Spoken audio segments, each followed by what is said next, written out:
Hey everyone, it's Joe Waxman. I'm here with Maria Gillot. Is that correct? Your last name? Yeah, all right. And Maria is involved and has been involved with macrobiotics for a long time. But Maria, how are you? How are you? How are you doing? Good. Yeah. Yeah? Not used to doing interviews, but That's okay. I'm just starting to get used to them. Well, I'd like to hear your story, about macrobiotics. Where did it all begin for you? yeah, well, I was living in a city in England called Leicester, and I was studying art, mostly sculpture. And one day, one of my friends was in a queue waiting for some art materials. When was this? Sorry. It was in 1973. 70. And I asked, I don't know why, but I asked her, because we had to do a dissertation, which is like, although you're doing an art course, you have to do a written, in the last year, you have to do a big like, we call it a dissertation.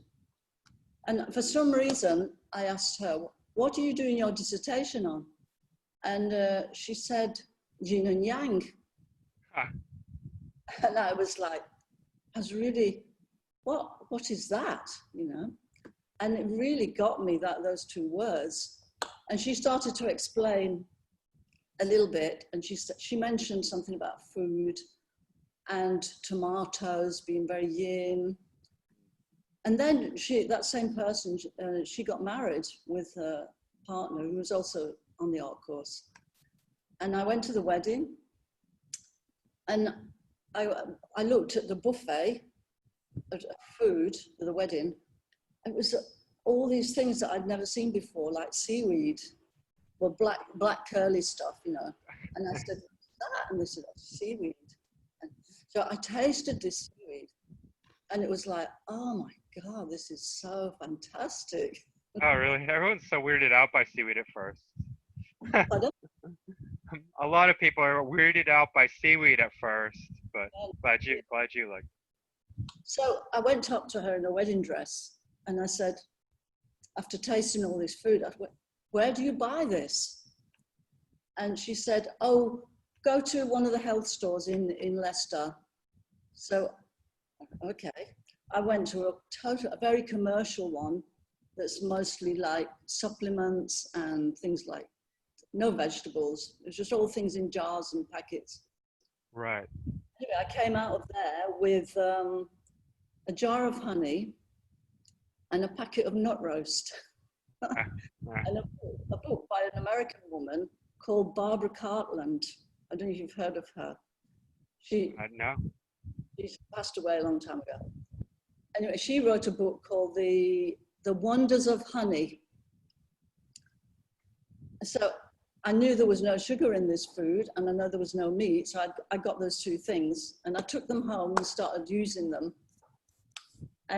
But actually, a long time before that, when I was a teenager, I remember I used to buy, my mum would get some beans or pasta, and I kept thinking I want to put something in them. And so I started buying herbs, and I just started putting herbs in the food. And I didn't really know why I was doing that, but it was just some kind of instinct thing. And what I realized years later is I was trying to give the food some energy. I think that's what it was about. Mm-hmm. So anyway, after the wedding and my experimentation, the interesting thing is, one of my teachers on the art training looked at me one day about 2 weeks after the wedding, and he said, well, you look different. What have you been doing? And I said, well, since Sandra's wedding, I stopped eating meat. And I didn't really mention about the sugar, but I just mentioned about the meat. And he said, oh, well, that's really interesting because meat affects your adrenal glands, because when they kill the animal, it affects you. And he said, maybe that's why you're looking different. And I thought, that's really interesting that he could actually see what I've been doing. Yeah. And then when the university course was finishing, the degree, somebody came round the classes asking for money for the last party. And because it was to make some food, and I said, oh, who's making the food? And they mentioned one of the teachers. And they said, I said, oh, why is he doing the cooking? He said, because he cooks macrobiotic. And I was like, oh, right, there's this word. Because my friend Sandra had mentioned that word. And I know there was a group of students who were doing this thing called macrobiotic, but it was like a mystery thing to me. I would just sit and listen to them. And I just thought they were really nice people. So I didn't know what they were talking about really, but. So anyway, then I left that city and I went to live in London and forgot all about all that. But I carried on going to health food shops and buying things. And at the same time also, I was working with children, and I started to get really bad cramps in the middle of my back. So I went to the doctor quite a few times, and he did x-rays and this and that. And he said he couldn't really find anything. So I'd seen a book in one of the health stores called Healing Yourselves by Muramoto. I don't know if you've seen that book. Healing Ourselves. Yeah. So I went from the doctor, because, oh yeah, the doctor said to me, go swimming. And I thought, well, it's nothing to do with lack of exercise, because I was already swimming and I was cycling to work every day. So I knew it wasn't lack of exercise. And I knew one of the things I was doing since I moved to London, working with all these children, they were like, they were orphans and, you know, from families that were having troubles. And so we cooked food for them, and it was all very like lots of meat, lots of sugary puddings. And I was just joining in with that. And I thought, I know what it is. It's because I've been doing that food, you know, eating differently. I mean, at home, I was still cooking things like pasta and stuff like that. But at the job, every day I was eating big pieces of meat and whatever. Yeah. And so anyway, I went from the doctor's office and I bought this book, I think it's Healing Ourselves or Healing Yourselves, one of those. I've still got it somewhere. And I started to look at the book and follow, and he would say things like, oh, have more of this and less of that. So he said, more grains, and then beans, and then vegetables, and then little salt, no sugar. And I just started following what he was saying. But I didn't know how to cook at all. Especially the beans. I had no idea really how you cook beans. And I just kept buying all these different color beans, and I put them on a cupboard in the kitchen where I lived. And one of my friends said, you better start using those, because the cupboard's going to fall down. It's getting so heavy with all these food you put, all these beans and grains you put in there. So I started to experiment, and yeah, I made a lot of big mistakes. I bought a packet of that black seaweed, and I just put the whole packet in a pot and I boiled it up. I didn't put what kind of seaweed was it? Hijiki. Hijiki. Oh yeah. I didn't put any seasoning on it. I just boiled it up in water, and then I served it on the table. And my boyfriend at the time, he sort of picked up a little piece and he said, I can't eat that. And I said, oh, why not? It's really good for you. Right. And I know it wasn't that delicious, but for me, it wasn't too bad. It kind of tasted a little bit fishy, and I like fish. So anyway, eventually, I discovered one day there was a place called the East West Centre, and you could learn to cook all this food. So I started going there, and I was amazed at the food, at the classes. You know, the food, it was just like, it was so tasty and delicious. And the smells and everything, I was just like, oh my God, this is it for me.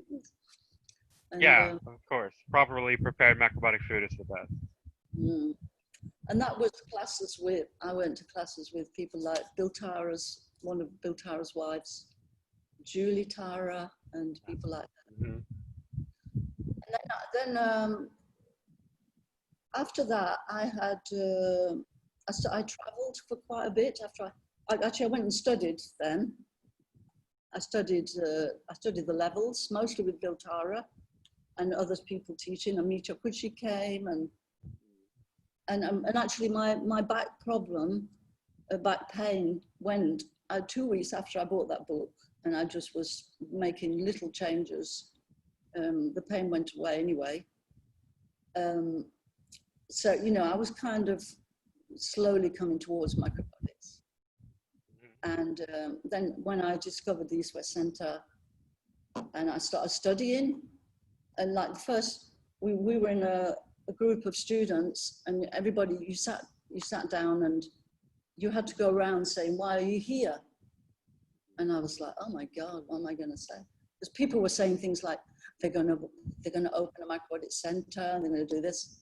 So when it was my turn, I just said, I'm here to get my own health together. Yeah. And one of the teachers, called Donald Cox, he said, "That's a very good reason to be here." I agree. It's a good. I felt a bit more comfortable. I thought, oh, it's okay. So anyway, I did all the levels and I worked at the center. I went to work as an assistant chef in the restaurant. And after 6 weeks, the head chef left and I got promoted to the head chef. To the restaurant at the East West Center? Okay. What was it called? You know? Did it have a specific name, or is it just oh,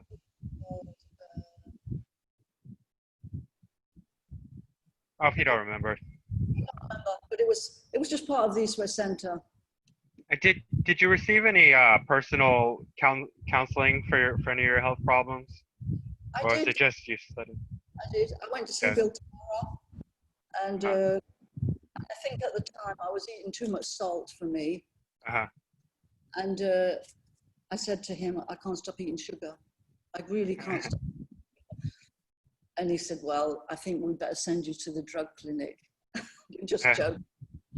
And yeah, he pointed out to me that, if I have too much salty, then I'm going to want, sweet stuff. Yeah, yeah. And I ended up working with a macrobiotic family, like as an au pair. They were called the Cox family, Donald and Cox. I don't know if you've ever met them. I know of them. You know them. And they had 5 children, and I ended up being their au pair. And that was fantastic because she was cooking and I was tasting the food, and I was working at the East West Center. Yeah, I think that was I think I learned as much within the house with her as I did in the classes. I really needed that practical application in the everyday cooking. And before, I'd been doing it by myself, and it wasn't easy just doing. So how many years had lapsed there? What? Well, I started studying at the East West Center in 1978, late 78. I went to a seminar with me, and I started doing the levels in early 79. And then I did all the levels. I finished in 81. And then I had this desire to travel. And a friend of mine was from Costa Rica. And I said to him before, he was going back after we'd studied. And I said, "If you know of any jobs in Costa Rica, let me know, because I've always wanted to go to that part of the world." And sure enough, a few months later, he phoned me up. He wrote to me, actually, not phoned. And he said, "I've got a job for you. It's a vegetarian restaurant and they want to make it macrobiotic." So I was like, "Oh, right, okay." So I went off to Costa Rica, packed my bags, said goodbye to everybody, all my family, everybody. I said, "I don't know when I'm coming back." And anyway, the job was a little bit of a disaster because being an elderly lady there cooking in that restaurant for a long time. And then I was this like early 30s person. And for the first week, she was like, treated me like a daughter. And then the second week, I had to start changing menus because they had cheese and things like that. And I had to make it more macrobiotic. Right. And every time the boss went out, she started throwing water on the walls. And she was saying things to me, shouting at me in Spanish. And I didn't know what she was saying, but I know it wasn't good stuff. Maybe she thought you brought some bad spirits with you or something like that. She's trying to get rid of them. I think she just thought, how can this young person take over being the head chef, you know, and her job. And I oh, maybe yeah. Go on. Sorry. After 2 weeks, I just decided I'm going. And I just put my keys in because I was always the first one in. Left a note saying I've gone traveling. And then that's what I did. I went around Costa Rica. I lived for 6 months traveling around Costa Rica, stayed on farms and helped out with children on farms. And then I only had 3 months on my visa. And after 3 months, I didn't bother going anywhere. I just thought, well, I'm going to stay here forever. But then one day when I was traveling, I met somebody who lived on the border of Panama. And so, I know my visa's not correct, but I just thought, well, I'll go to the border and see what happens. Yeah. So I went to the border with this old guy. See, he had a house over, and I was cooking for him. And we got to the border, and the immigration men looked at my passport and looked at the date, and they started shouting at the old guy, saying, "Is he your daughter?" and this and that. I knew a little bit of Spanish by this time. And he said, "No, she's not my daughter." And so they took my passport away, sent it back to the capital. Oh. So I had to kind of, basically, I had to leave and come back to it. Oh, yeah. They just gave me like $20 fine and sent me back. And so anyway, I came back to England, and then your dad was at the East West Centre. And he was, kind of running the show there now. Bill had left. And he, to me, brought quite a different angle to macrobiotics. And I was really very much about food energetics. And I started going to all these classes. And your mum was cooking for all the staff. And the food was just like, wow, just amazing. I was right. Yeah. But then your dad left, and your mom and everybody, you all went back to America. And then actually what happened for me is I met a partner, or a husband, my future husband, and not Joao, my first marriage. Mm-hmm. And I started having children, trying to have children. I wasn't really trying, but I kept getting pregnant and having miscarriages. So that was quite a challenge for me. And I was, I had a consultation with Geraldine Walker. Do you know Geraldine? Oh, yeah, yeah. And she said to me that I needed to take care of my food when I was pregnant.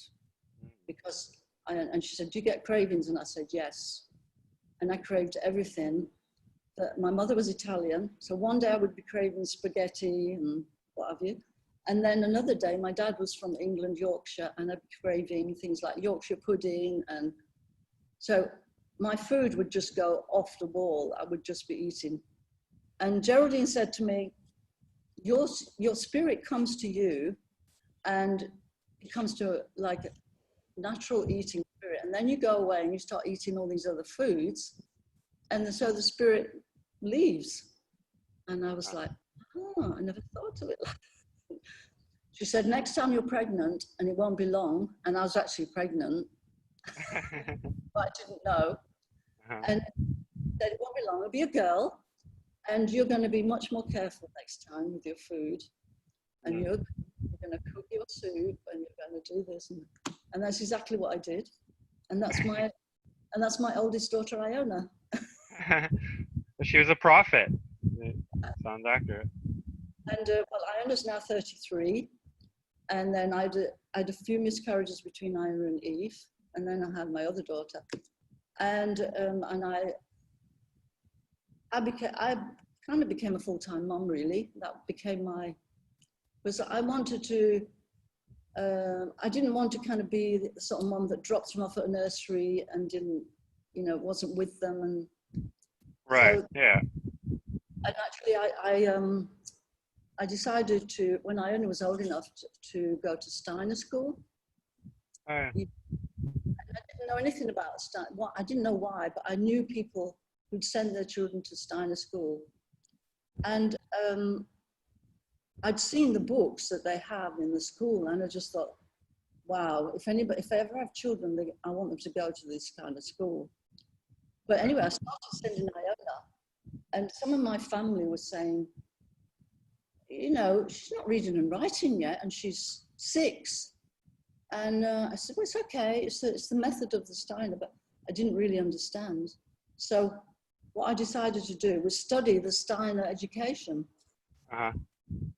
In London, I went every weekend for about 2 years, and I studied. And from the point when I started to study, nobody ever asked me again, why are your children going to Steiner school? Nobody ever asked me again. And it was just comfortable, And, did you enroll in the actual training course for teachers? Or yeah, my mom did too. She didn't finish, but so I went also to Waldorf. I'm sorry. Go on. I did the 2 years, but I didn't do the. You have to spend time actually in the school, being like a teacher, and I didn't do that part.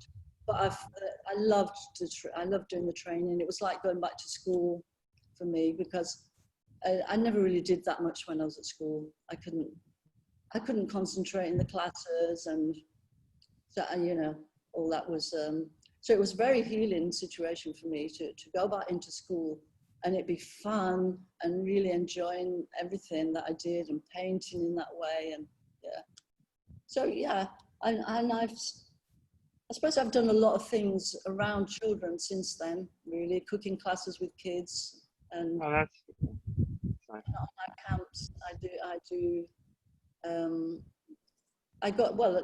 last year we had a camp where there was a facility, and I did twice a day.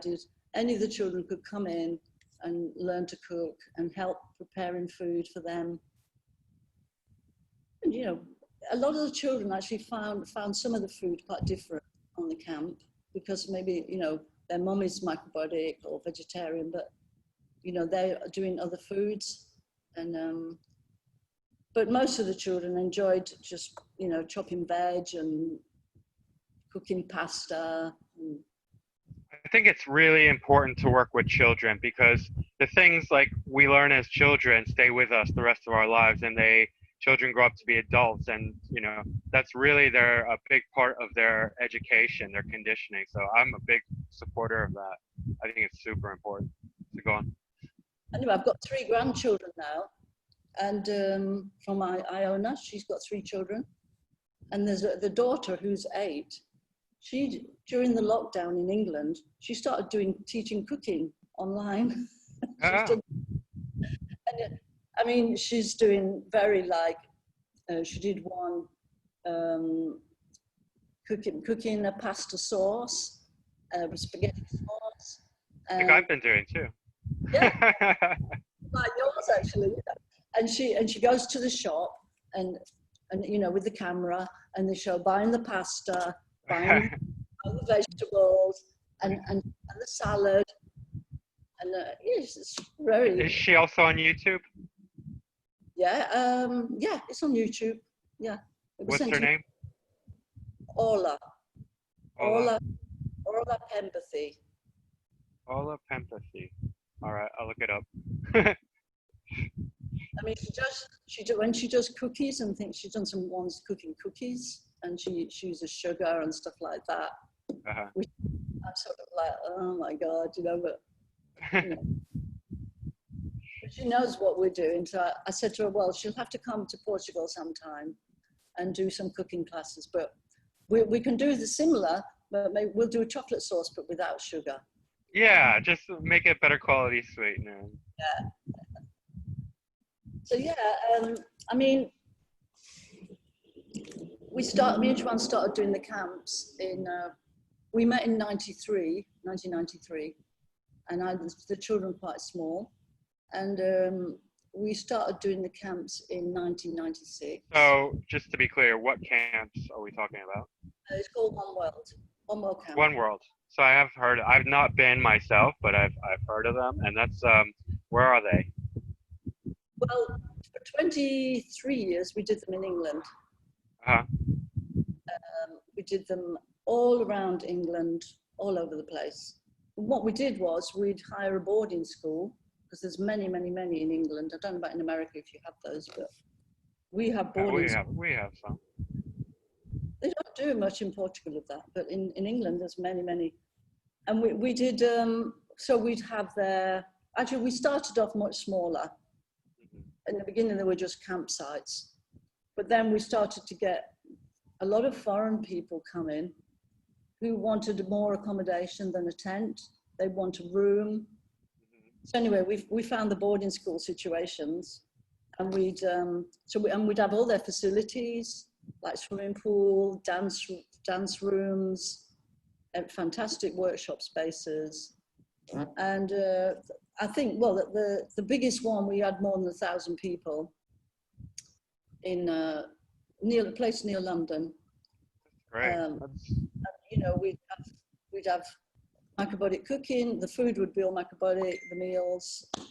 We'd have cooking classes. We'd have dance, yoga, theatre, comedy, everything you could think of. And everybody came, except the cooking team came. Everybody else came voluntary. The teachers taught voluntary. And they'd have big they would be there on a very good discount.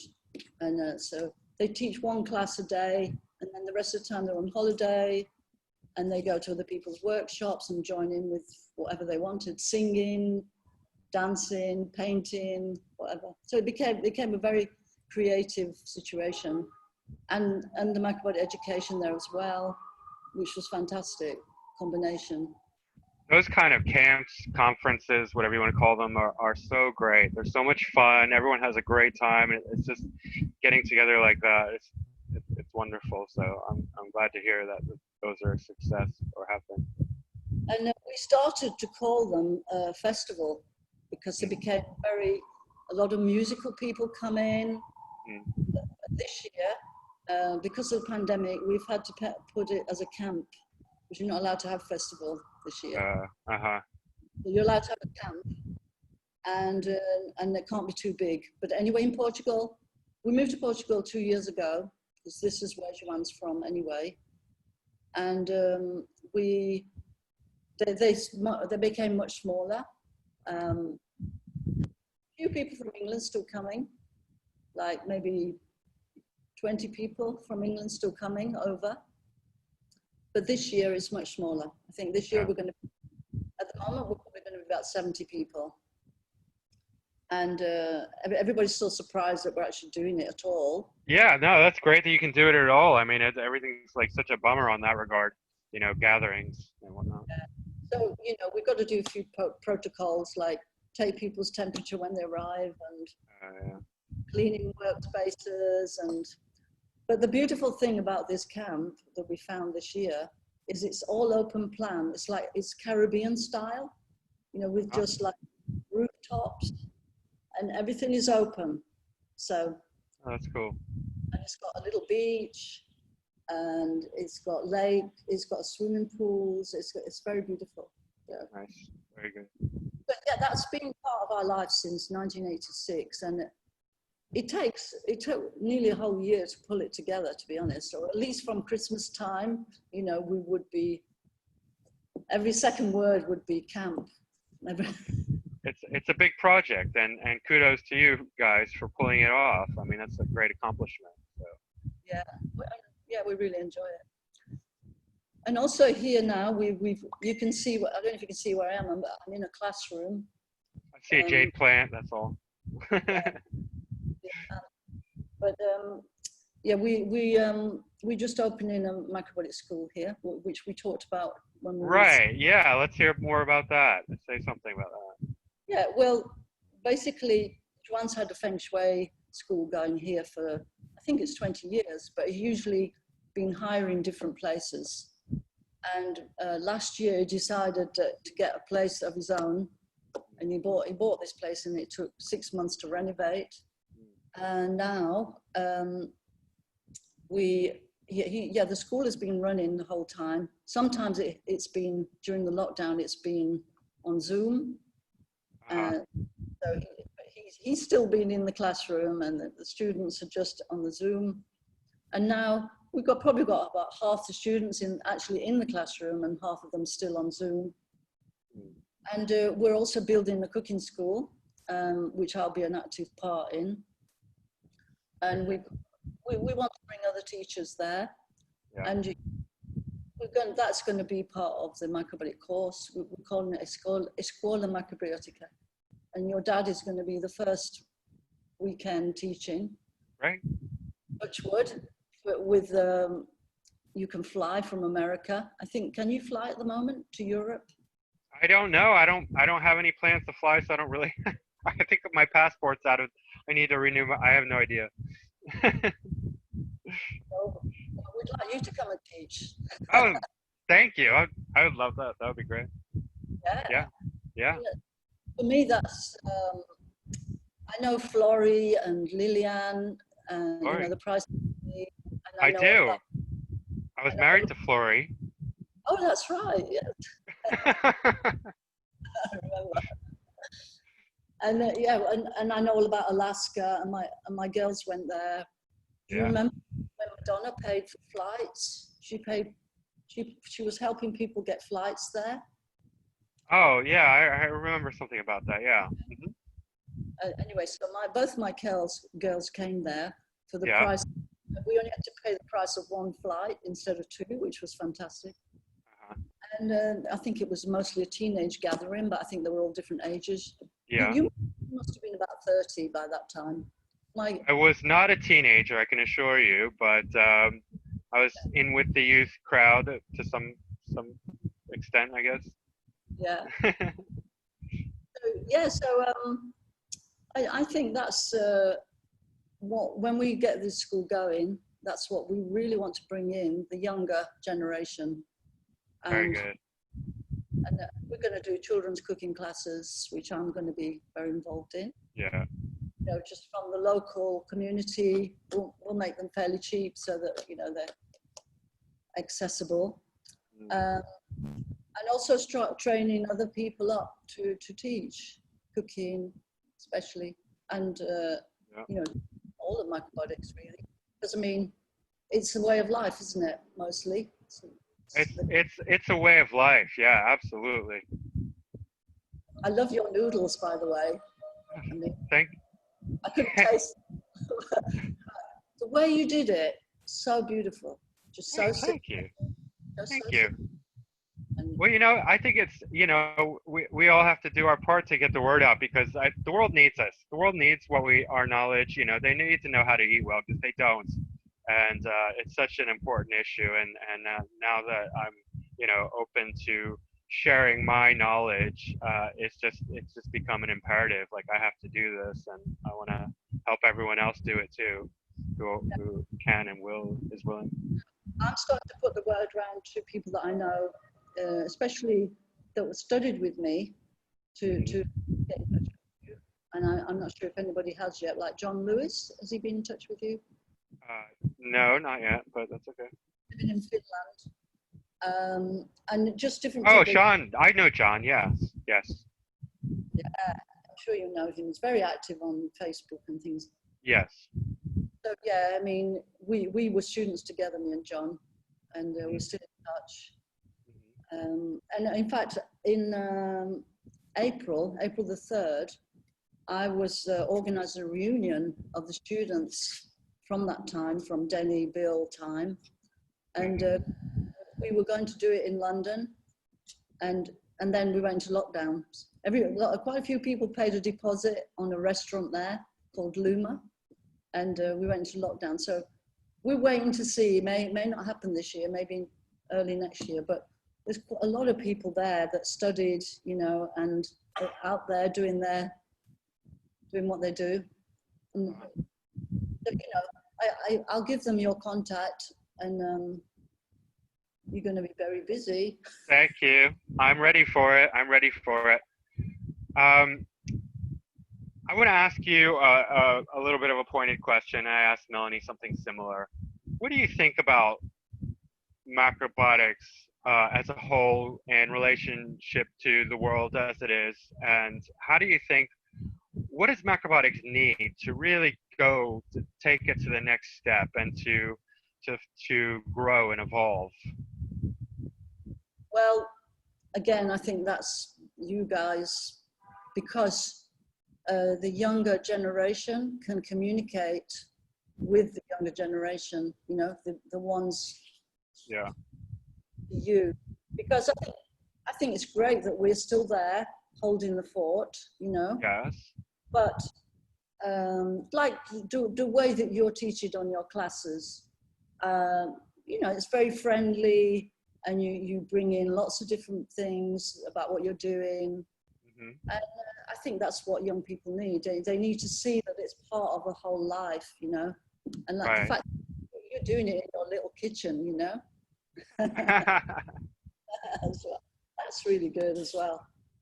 So, and I think, you know, doing things like getting people together whenever you can, having meals together, having little talks, people, you know, just small things actually.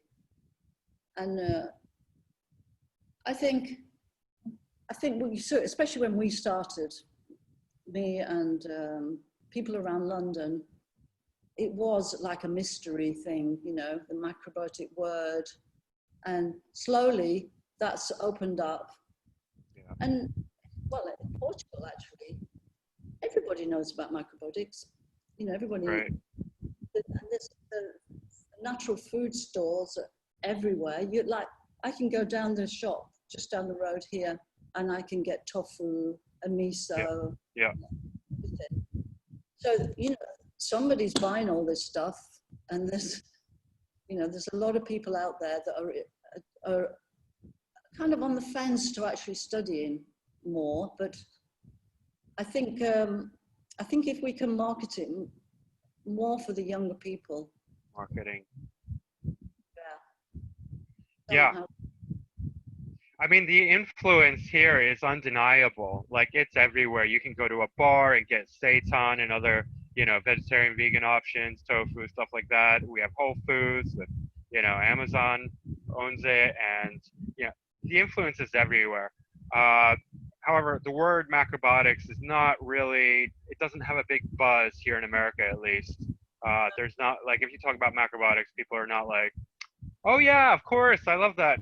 They were like, macrobiotics, isn't that a old fad diet, you know, or something like that from the 60s? But it's great that it's doing well in Portugal.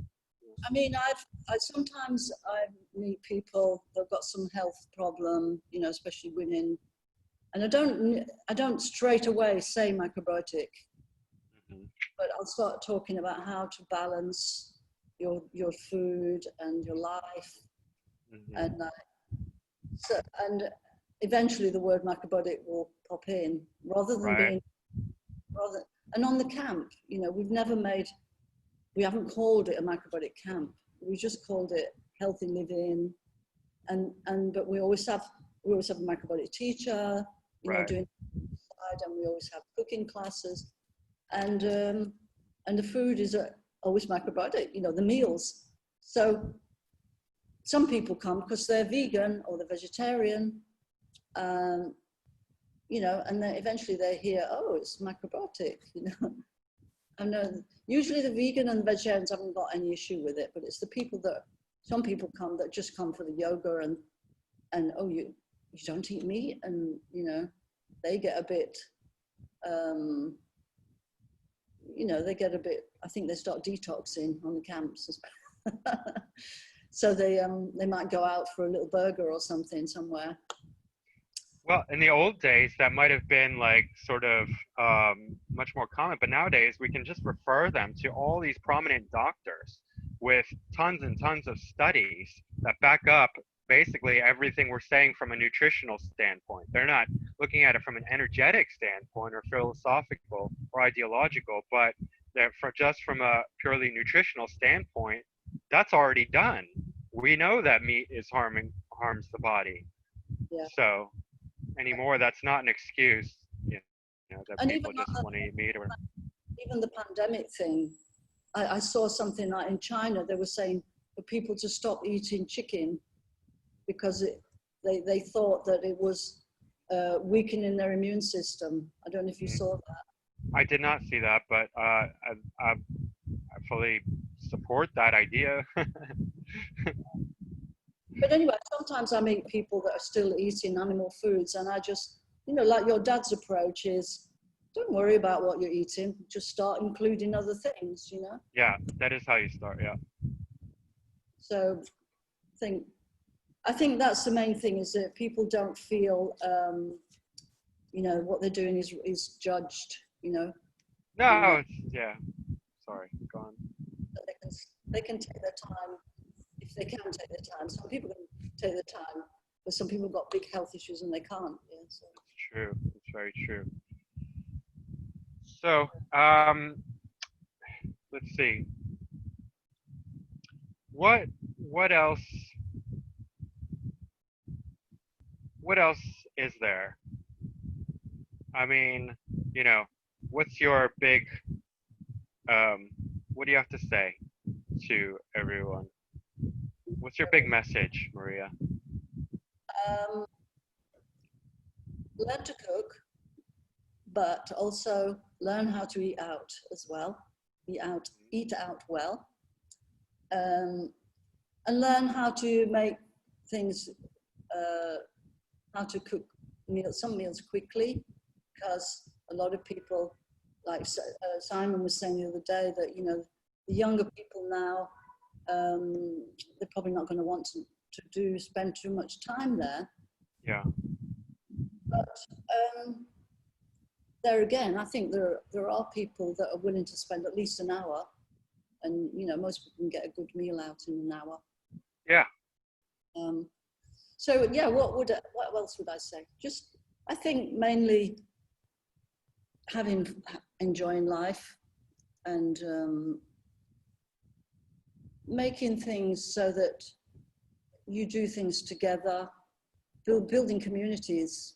That's our next step. We're building the school, and yeah.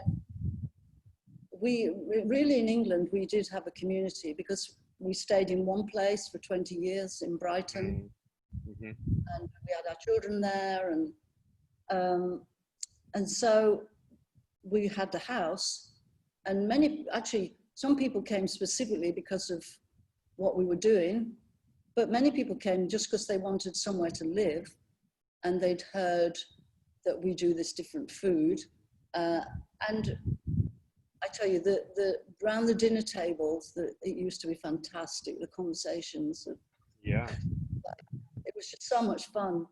The debates about whether you should eat meat, well, what's wrong with sugar, and personally, I never got tired of that beginner level. For me, I really enjoy that beginner level of listening to people's questions and wondering about why we're doing. And even I'm in Portugal now, there's some of the people from England I'm still on the phone to, or on the computer, keeping in touch with people that used to be with us in the house.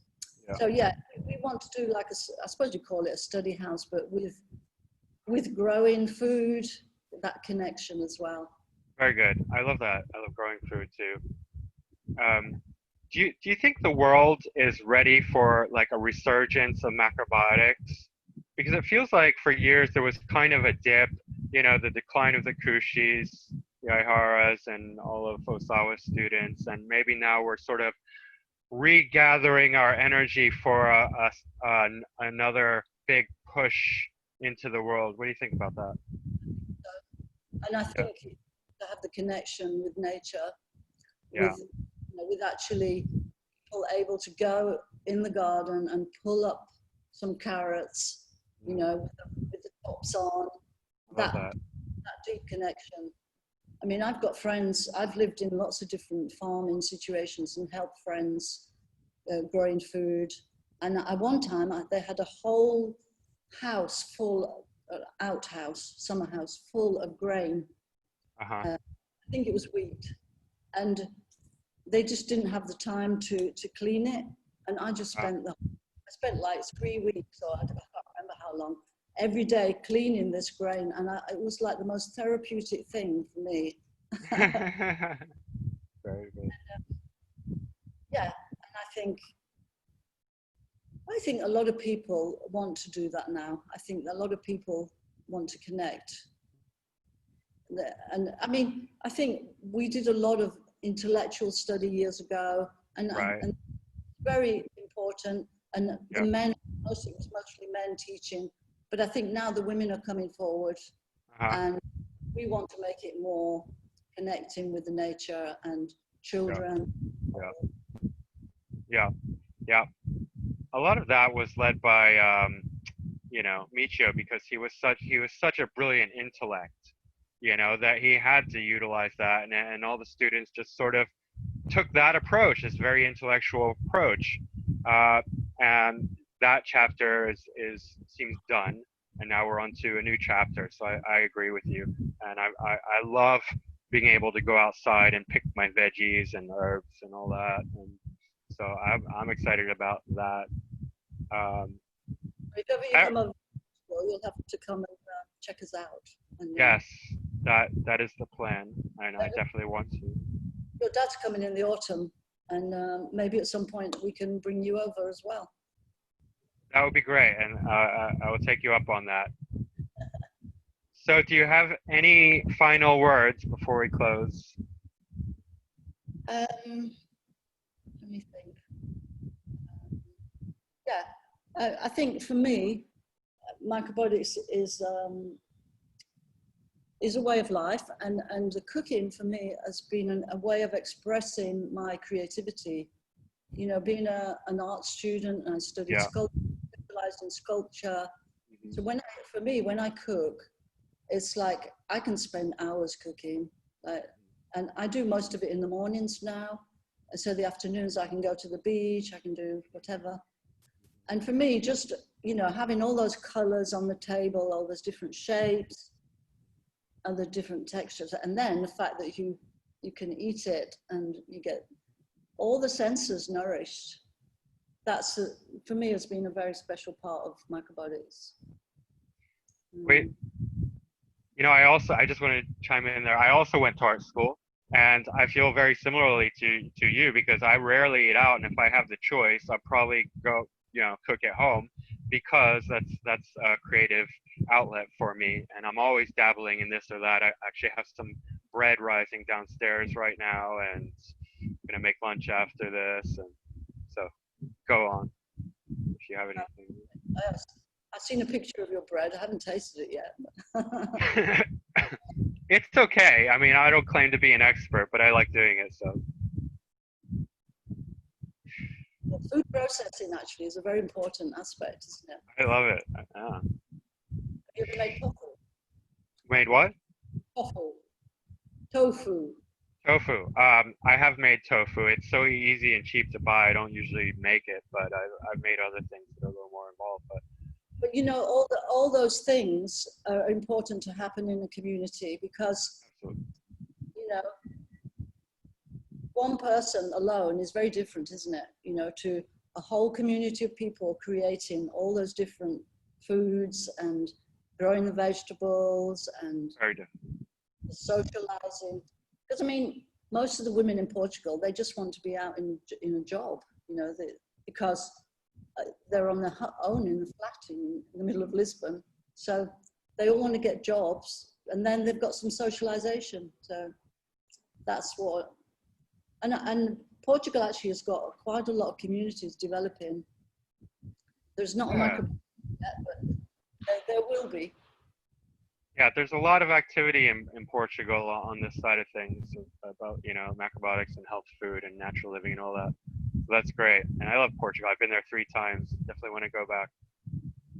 Well, Maria, I don't want to make this too long, because Good. I just like to keep it under an hour. So it's been great talking to you, and I look forward to the time when we can meet in person. I'm sure that'll be fun. Well, we have in the past, but again in the future. Um, so awesome. I have my website, which this will appear on, themacrobioticdiet.com.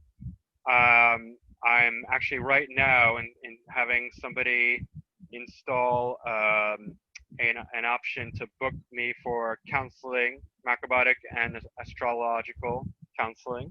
So if anyone's interested in that, they can hire me and we can do a Zoom meeting. And this will also be on YouTube and on Facebook, this interview. And yeah, so Maria, thank you so much. And good luck with your website. Thank you. Thank you. Bye. All right. Bye bye.